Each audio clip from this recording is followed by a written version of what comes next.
Hello, everybody. It's Walter, your favorite historian, educator, professor, social studies extraordinaire, and blue collar scholar.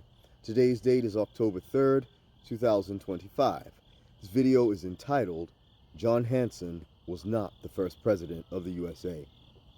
In your time and travels, you may have heard certain people, especially those who love to swim in the pond of alternative histories, say that an individual named John Hanson was the first president of the United States, to which I must inform you all right now, right here, without further delay, that that is absolute and total bunk. The individual named John Hanson, who was of the Founding Fathers era in American history, John Hanson was the third president of the Congress of the Confederation of our Articles of Confederation government, the very first government of the United States of America after independence. Officially, Hanson was the president of the Congress of the Confederation. He was the third person to hold this role and the first person to actually serve the full one-year term.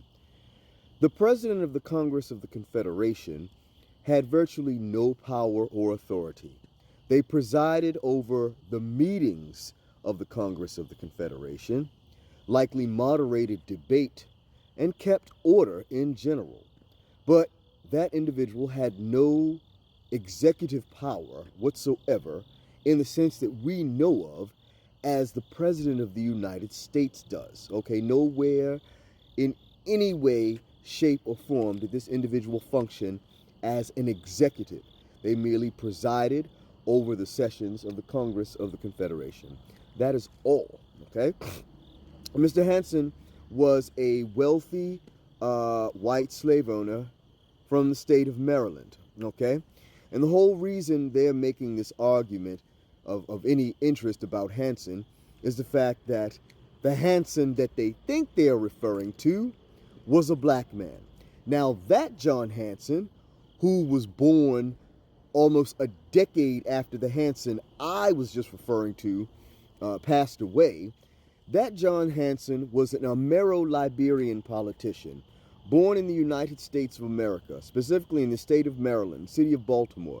He immigrated from Maryland to the new country of Liberia in West Africa, which was, of course, created by free African Americans from the United States, people who were not enslaved or people who were given freedom in exchange for agreeing to move to Liberia, okay?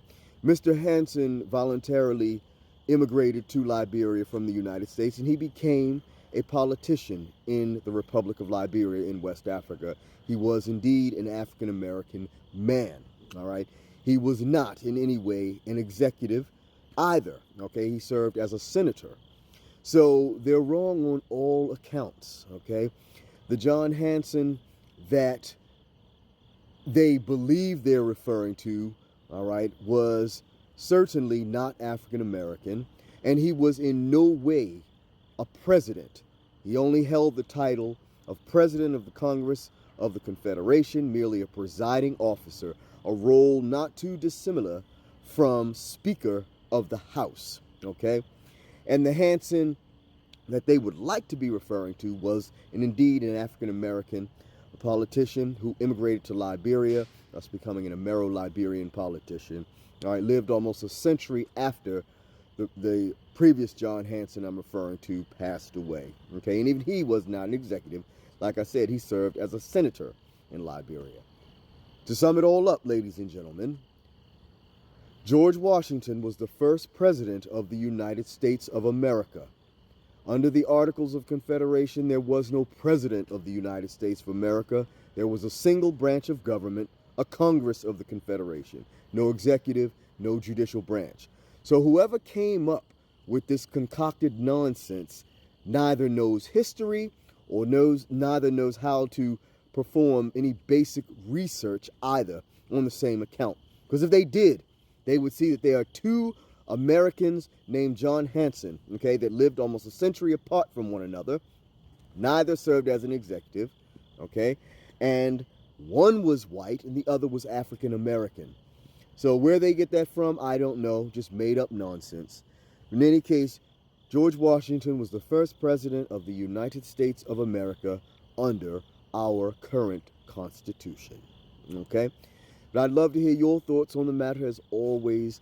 Please leave them in the comments down below, and I'll be happy to engage in positive, peaceful, civil dialogue with you as always.